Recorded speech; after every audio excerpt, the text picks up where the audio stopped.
Proyecto Ecce Homo Faber. He aquí el hombre que hace o construye. Temporada 3, 2023. La isla Clipperton o de la Pasión. La historia de México jamás contada en el Océano Pacífico.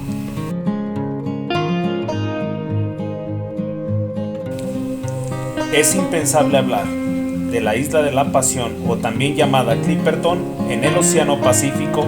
sin recordar la multiplicidad de islas que forman parte de nuestro territorio, así como también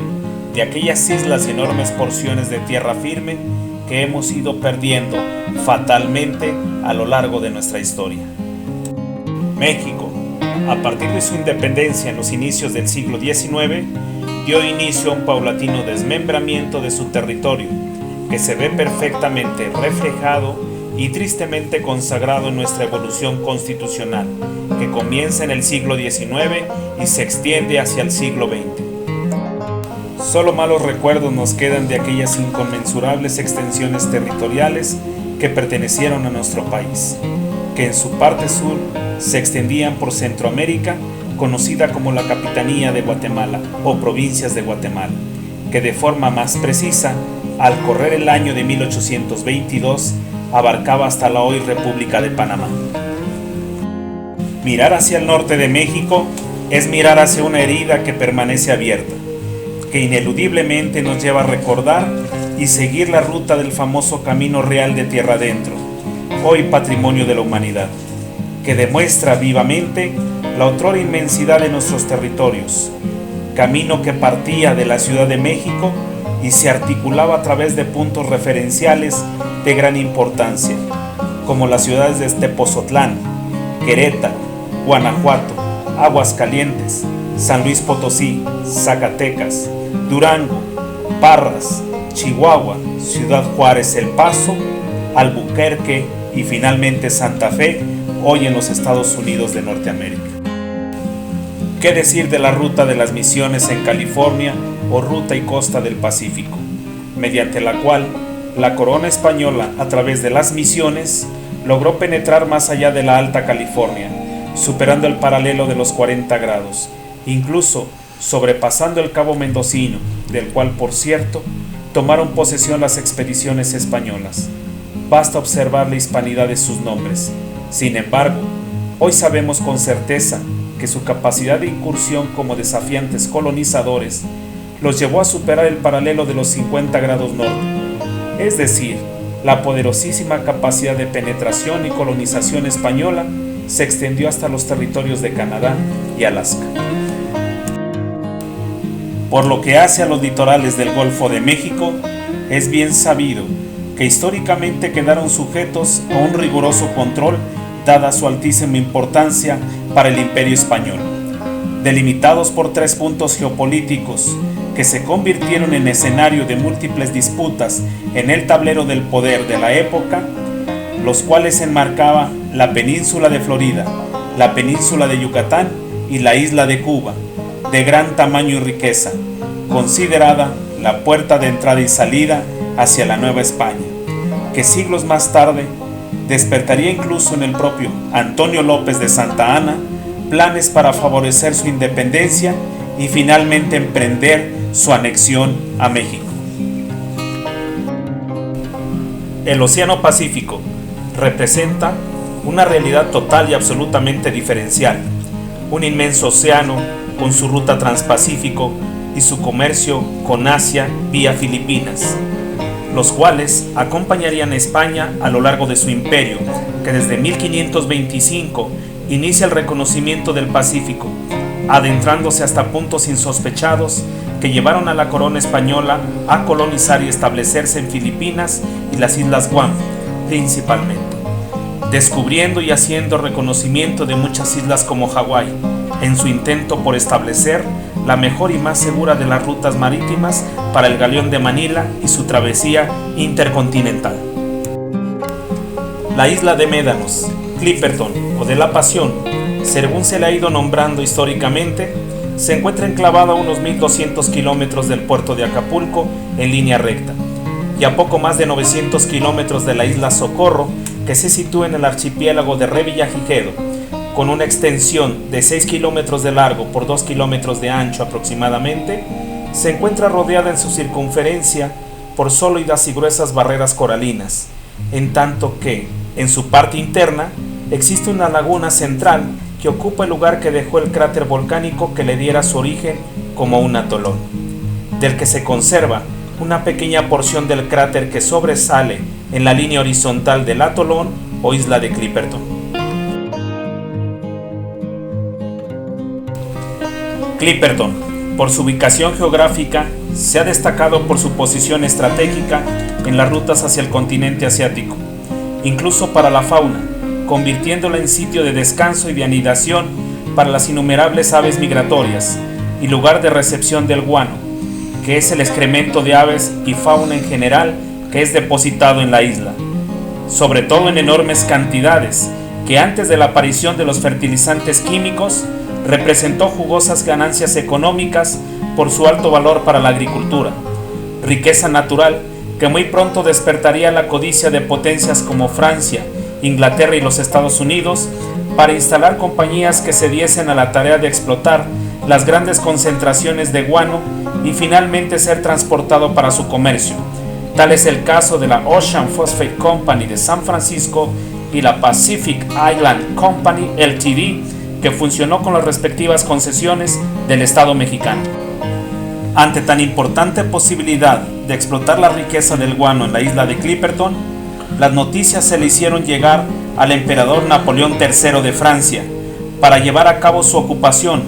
ignorando que formaba parte de nuestra herencia geográfica al consumarse nuestra independencia. Dicha ocupación fue el pretexto suficiente por parte de Francia para alegar posteriormente sus derechos de posesión y reclamar su soberanía sobre la isla.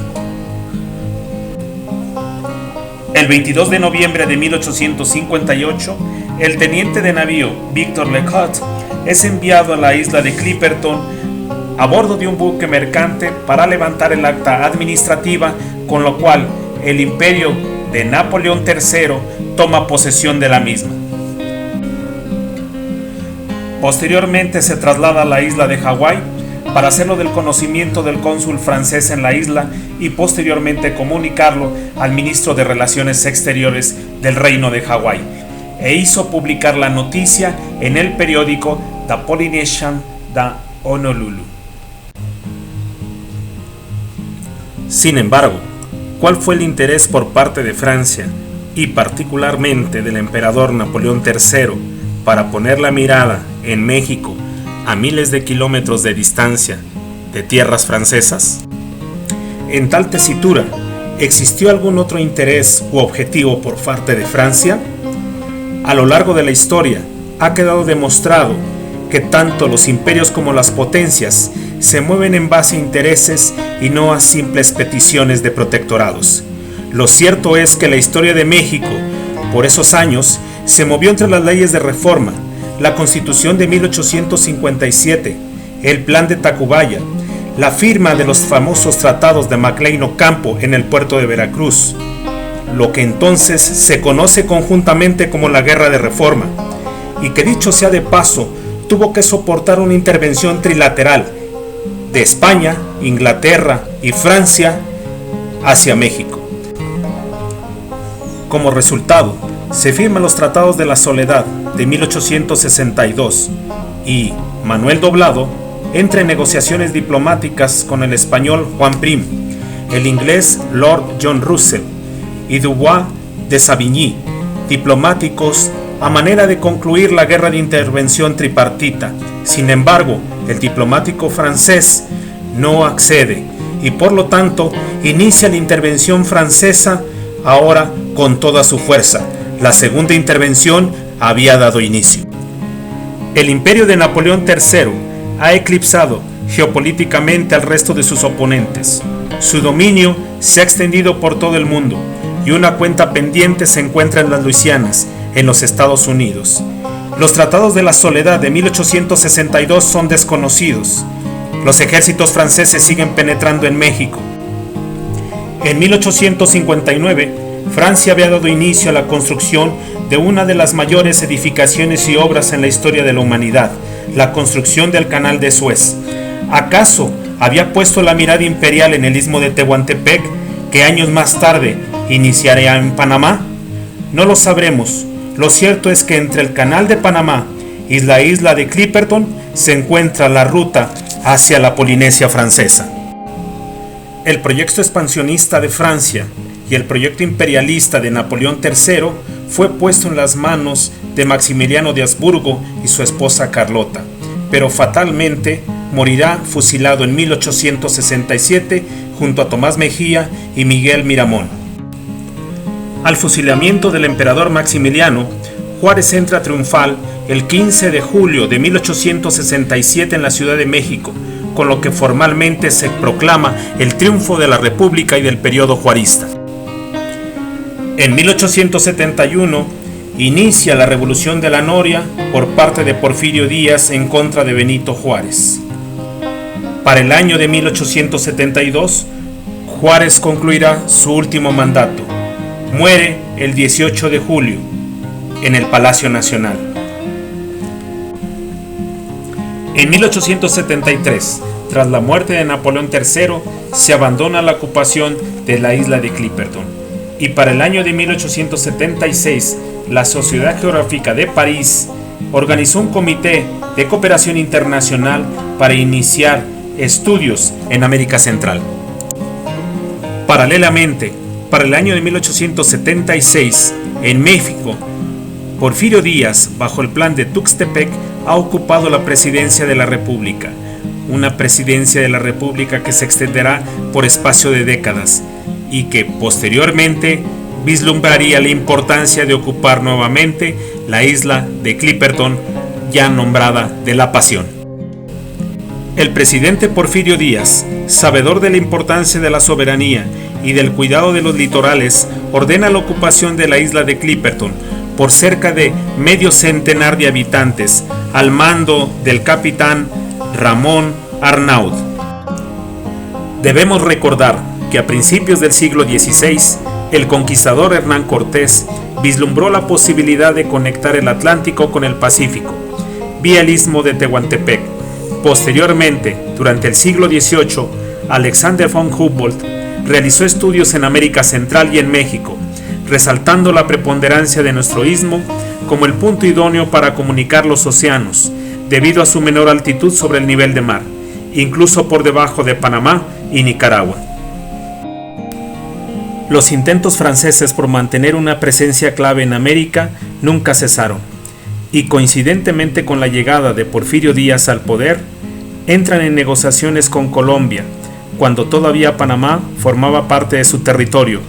para conseguir la concesión Wise e iniciar la construcción de un canal interoceánico por Panamá, y con ello, irremediablemente, la isla de Médanos o de la Pasión volverá al escenario de las disputas internacionales. En 1880, Francia había dado inicio al proyecto del canal, y en 1888 el ingeniero Gustave Eiffel es incorporado para tratar de salvar el proyecto mediante el sistema de flotación de embarcaciones a base de esclusas, pero las vicisitudes geográficas, los costos elevados y las enfermedades, entre otros factores, obligarán a la compañía francesa de construcción a retirarse del proyecto. El 24 de agosto de 1897, un periódico católico de la Ciudad de México llamado El Tiempo reproduce un análisis de la historia de la isla de Médanos, La Pasión o Clipperton, en la cual señala que ni los ingleses ni los estadounidenses tienen derecho a ocupar dicha isla. Por lo tanto, instan al gobierno de Porfirio Díaz a entablar su defensa y la soberanía del territorio nacional.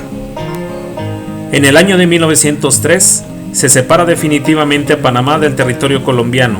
al que habían permanecido unidos desde el virreinato de la Nueva Granada.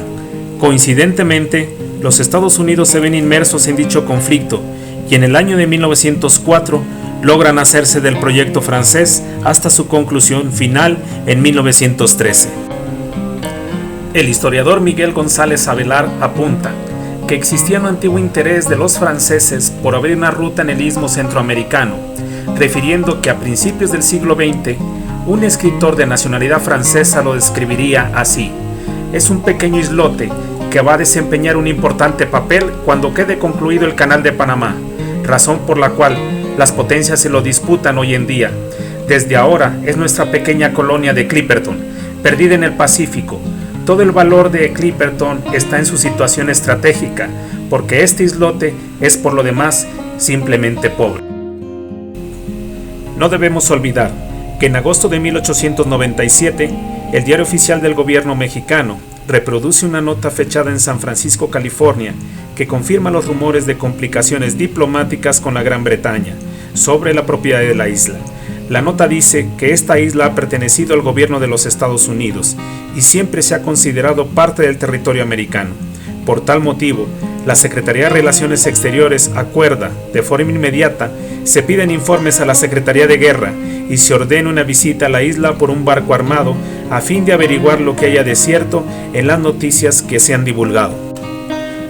La tensión internacional había dado inicio y en enero de 1898 Francia presentará ante el gobierno de México su pretensión y reclamo sobre los derechos de la isla. Para mayo de 1898, el presidente Porfirio Díaz nombra a George Douglas Fried inspector interino y por su parte Antonio García Cubas rendirá un extraordinario informe en el cual corrobora la soberanía de la isla a favor de México.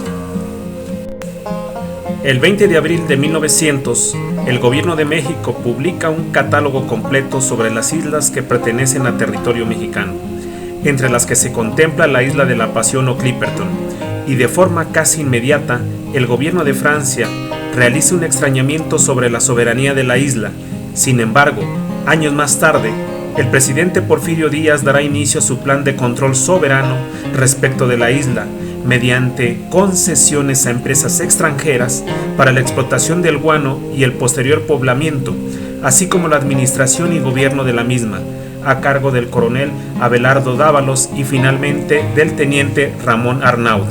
quienes debían ejecutar trabajos en la isla a manera de patentizar la soberanía mexicana, lo cual se publica en el Diario Oficial de la Federación de agosto de 1906. Lo antes señalado desencadena una nueva reclamación por parte de Francia, adjudicándose la soberanía de la isla, pero el gobierno de México responde con una firme ratificación a su postura, solicitándole a Francia que respete la soberanía nacional, por lo que en agosto de 1906 la Secretaría de Comunicaciones y Obras Públicas pone en funcionamiento un faro en la isla, el cual sirve de ayuda para la navegación, y ante tal postura, en octubre de 1906, el embajador de Francia en México propone someter la soberanía de la isla de la Pasión o Clipperton a un arbitraje internacional. Ante tal situación, en noviembre de 1906, el gobierno de Porfirio Díaz, vía la Secretaría de Gobernación, acordó un plan para la ocupación soberana de todas las islas mexicanas en el Océano Pacífico. Para marzo de 1908, en plena decadencia del porfiriato, el gobierno de México gira instrucciones precisas al teniente Ramón Arnaud, comisionado en la isla, para que en lo sucesivo ya no lo denominara como La Pasión, sino Clipperton, y así evitar confusiones futuras, actuación que no abonaría en nada a los intereses de México, pues la trascendente decisión sobre quién debía ser el árbitro de un fallo de tal importancia prácticamente ha quedado en manos de Francia, quien ya había descartado todos los argumentos histórico-geográficos hechos valer por México, incluyendo su poblamiento, conformado por 44 habitantes, situación que favorece poderosamente el actuar de la potencia europea, quien obviamente propondrá a un árbitro europeo con inclinaciones a favor de Francia. Es así como en octubre de 1908, el cónsul de México en Hungría informa sobre una nota periodística, en donde se da a conocer anticipadamente que el gobierno francés propondrá al rey de Italia, hecho que se concretiza el 2 de marzo de 1909, cuando los ministros de México y Francia convienen someter al arbitraje del rey Víctor Manuel III de Italia el destino soberano de Clipperton. Por lo tanto, se intensifican las actuaciones de ambas delegaciones a fin de concretizar lo antes posible la convención de arbitraje, incluyendo la carta de aceptación de Víctor Manuel III de agosto de 1909, para fungir como árbitro y resolver las diferencias entre México y Francia por la soberanía de la isla. Pero el 20 de noviembre de 1910 estalla la revolución y el 1 de mayo de 1911 el presidente Porfirio Díaz firma apresuradamente la ratificación para someterse a la convención arbitral, días antes de caer Ciudad Juárez en manos de Francisco I. Madero. Situación alarmante que obliga al gobierno de México, por medio del secretario de Relaciones Exteriores, León de la Barra, para que gire instrucciones al embajador de México en Italia y, por increíble que parezca, se ajuste conforme a lo deseado por el gobierno de Francia. Finalmente, el 21 de mayo, se firman los tratados de Ciudad Juárez y con ellos renuncia el presidente Porfirio Díaz el día 25 de mayo de 1911. Hemos llegado a la parte final del proyecto de Cheomo Faber, sobre todo en este artículo que es la isla de Clipperton, Médanos o de la Pasión. Y bueno, tenemos que señalar algo, la salida de Porfirio Díaz prácticamente en mayo de 1911 va a crear un vacío de poder muy profundo. Hemos tomado algunas notas que queremos compartir con ustedes de grandes historiadores, pero sobre todo hacer hincapié, énfasis en algunos puntos como este. Las apresuradas negociaciones para la firma del convenio y arbitraje por parte de Limantur, que recordemos fue el secretario prácticamente de Hacienda de Porfirio Díaz, tal parece que fueron la moneda de cambio para la acogida protectora en el exilio de Porfirio Díaz en Francia. Por otra parte, el vacío de poder, como dijimos, que deja el general con su salida de México, desencadena una vertiginosa y desgarradora serie de acontecimientos en la lucha por el poder. Sobre todo, una fecha, el 6 de noviembre de 1911, recordemos, que toma posesión como presidente de la República Francisco I. Madero.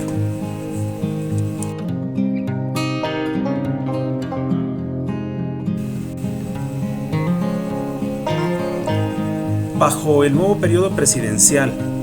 el 9 de mayo de 1912, la diplomacia mexicana hace valer en la ciudad de Roma, Italia, los alegatos sobre la soberanía de la isla de Clipperton en favor de México. Como parte del desarrollo arbitral que el rey de Italia, Víctor Manuel III, está llevando a cabo para dirimir las controversias, sobre todo entre Francia y México, acto seguido, el 9 de noviembre del mismo año, en concordancia con la convención arbitral a la cual México se había adherido, la delegación mexicana hace valer su memoria de réplica en el arbitraje. Lamentablemente, las traiciones y la sublevación militar de febrero de 1913 en contra del presidente Francisco I. Madero aceleran su caída, y el 19 del mismo mes, el presidente y vicepresidente Pino Suárez son obligados a renunciar de conformidad con el famoso Pacto de la Embajada, celebrado en la sede diplomática de los Estados Unidos de América. Finalmente, el fatídico 22 de febrero de 1913, Madero y Pino Suárez son asesinados, afianzándose Victoriano Huerta en el poder. Para colmo de los males, se habían acordado convencionalmente el cierre de las actuaciones del juicio arbitral para el 9 de marzo de 1913. Por lo tanto, México solicitó un mayor plazo para presentar las correspondientes conclusiones, dando cumplimiento a principios de julio de ese año con lo convenido. En enero de 1914, el valiente y honorable capitán Ramón Arnaud es comisionado para regresar a la isla de Clipperton en calidad de comandante, de la que 2 años antes había salido junto con toda su familia, después de haber cumplido su misión en aquella isla, poblando por cierta cantidad de tiempo por órdenes del general Porfirio Díaz. Pero fatídicamente, en abril del mismo año, 30 buques de guerra norteamericanos invaden los puertos mexicanos. Estados Unidos, sobre todo, se centra en el puerto de Veracruz y complica aún más la azarosa soberanía de la isla de Clipperton.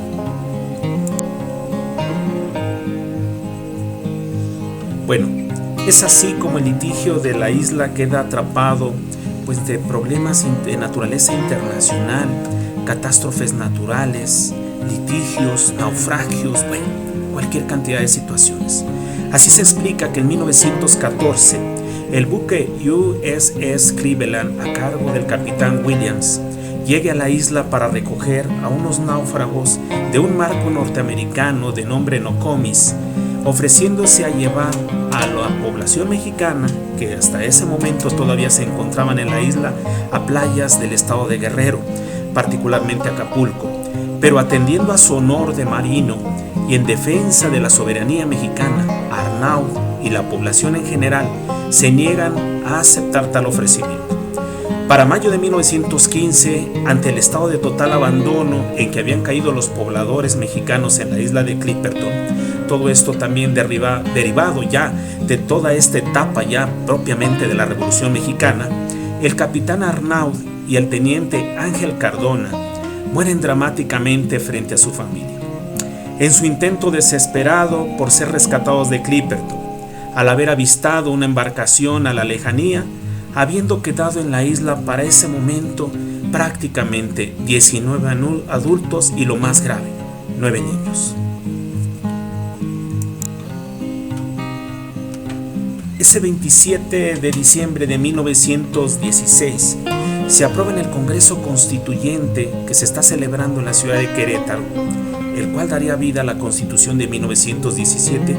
incluir a la isla de Clipperton en el artículo 43 como parte integrante de la Federación, a propuesta del diputado constituyente zacatecano de nombre Julián Adame. La crudeza de la Revolución Mexicana, como lo hemos señalado, y los arrebatos de poder, por no decir la embriaguez de poder en quienes intentan ocupar la silla presidencial que ha dejado vacante todavía hasta este momento porque se siente el vacío de Porfirio Díaz, sumergen en el olvido a los pobladores mexicanos que habían quedado atrapados en el tiempo y en el espacio en Clipperton, hasta que dramáticamente son rescatados el 18 de julio de 1917, con ese pequeño puñado de mujeres y niños, como lo señalamos con antelación, los cuales logran sobrevivir. Sobre todo porque pasa por ahí el buque de guerra USS Georgetown, cuya población para ese momento se componía únicamente, como dijimos, de mujeres y niños que desesperados han soportado todos los embates de la naturaleza, enfermedades, falta de agua, pero sobre todo tienen todavía la esperanza de salir con vida. Es así como van a ser trasladados al puerto de Salina Cruz por esta embarcación norteamericana. Pero qué decir, la Primera Guerra Mundial hace que el escenario internacional no sea nada alentador y se viene a sumar a todas las calamidades que está padeciendo la soberanía de esta isla. Y por si fuera poco, el 22 de octubre de 1922 sube al poder en Italia Benito Mussolini, despertando la incertidumbre de México por la intromisión del líder fascista en el arbitraje que aún se encuentra pendiente. En tal orden de ideas, el embajador de México en Italia solicita de nueva cuenta al gobierno de México que en 1926, ya prácticamente estamos en los albores de este año, el rey Víctor Manuel III, quien funge como un árbitro, proceda a concluir el litigio que se encuentra todavía pendiente y sometido a su arbitrio. Ante tal desdén y poca seriedad en la interminable espera del laudo que pusiese fin al arbitraje entre México y Francia por la soberanía de la isla de Clipperton, se intenta que la bandera mexicana sea izada en 1928 en aquel reducto del Océano Pacífico llamado Atolón o Isla de Clipperton. Pero el 28 de enero de 1931, inesperadamente el rey Víctor Manuel III de Italia emitió su laudo arbitral finalmente, otorgándole a Francia, y prácticamente de forma casi literal, la soberanía plena sobre la isla cuando ya habían pasado más de 20 años. 20 largos años en donde algunos de los principales actores que habían dado inicio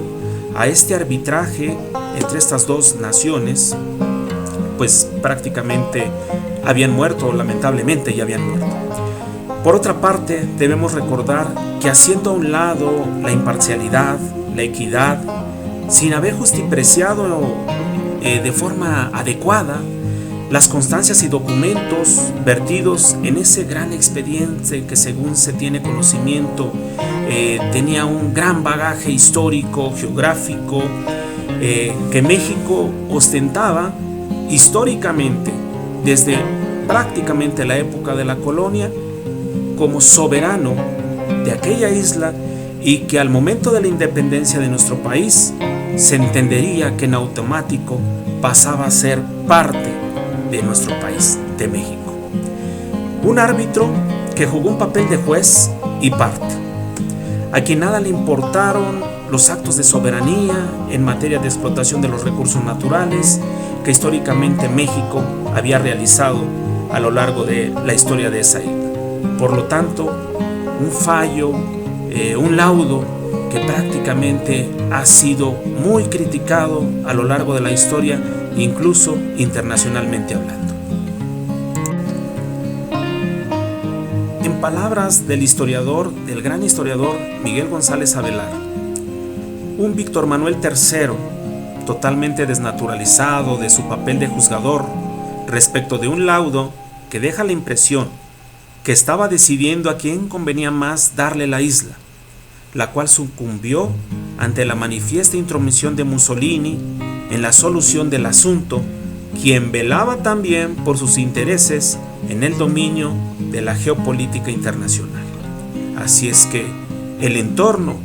sobre el cual se va a vertir este laudo está totalmente ensombrecido.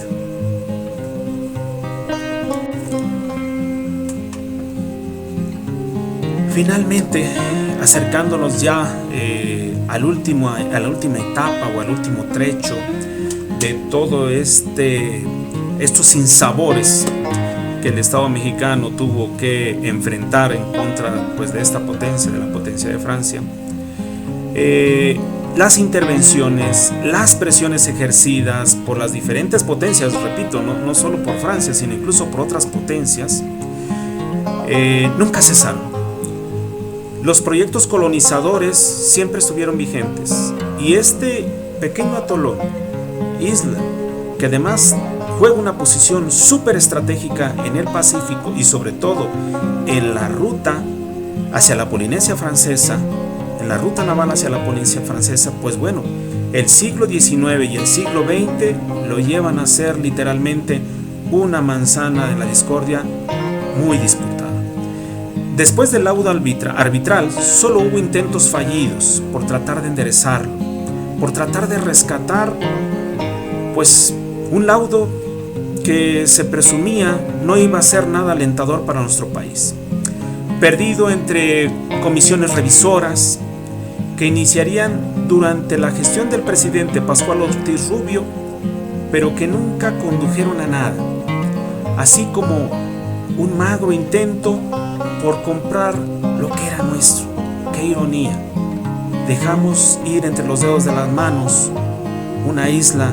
muy preciada, no por su dimensión, porque es un atolón,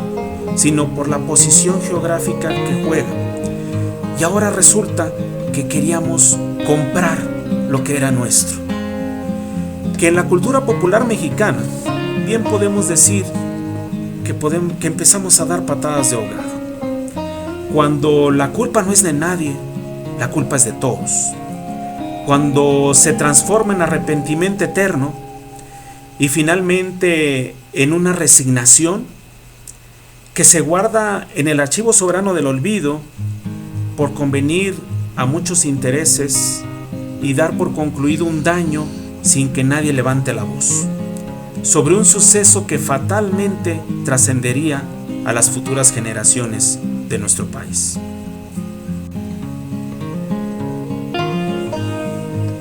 Así, el 10 de octubre de 1933 se pone a discusión y votación el dictamen que reforma el artículo 42 de la Constitución Política de los Estados Unidos Mexicanos, suprimiendo en su texto el nombre de la Isla de la Pasión, y que, según este historiador González Avelar, votaron por la afirmativa 118 diputados y por la negativa 1, hasta que el 22 de diciembre del mismo año la Cámara de Diputados informa que la mayoría de las legislaturas de los estados aprobaron la reforma al artículo 42 de la Constitución, aprobándose sin que nadie hubiese hecho siquiera uso de la palabra. Así fue la historia de la Isla de la Pasión, Médanos o Clipperton, que México perdió inocentemente, como aquel niño que se le ofrece un dulce y se abusa literalmente de su inocencia, o aquella nación que entrega la isla de Clipperton como moneda de cambio a Francia, a cambio de ciertos exiliados que desataron la Revolución Mexicana. Sin embargo, no pocas voces se han direccionado sobre la conveniencia de una reconsideración del laudo y la revisión histórica del caso Clipperton. Esa fue la crónica de una pérdida anunciada.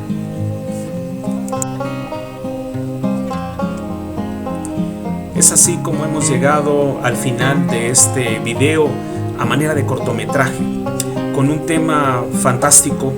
que al equipo del proyecto Ecce Homo Faber le entusiasmó mucho desde que llegó la propuesta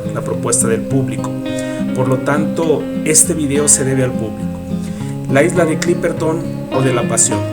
la historia jamás contada en el Océano Pacífico. Una historia de México que se fue diluyendo a lo largo del tiempo y que espero a lo largo de este cortometraje, de este video que ahora tienen en sus manos, haya sido de su agrado. Los invitamos a seguir acompañándonos en el proyecto Ecce Homo Faber.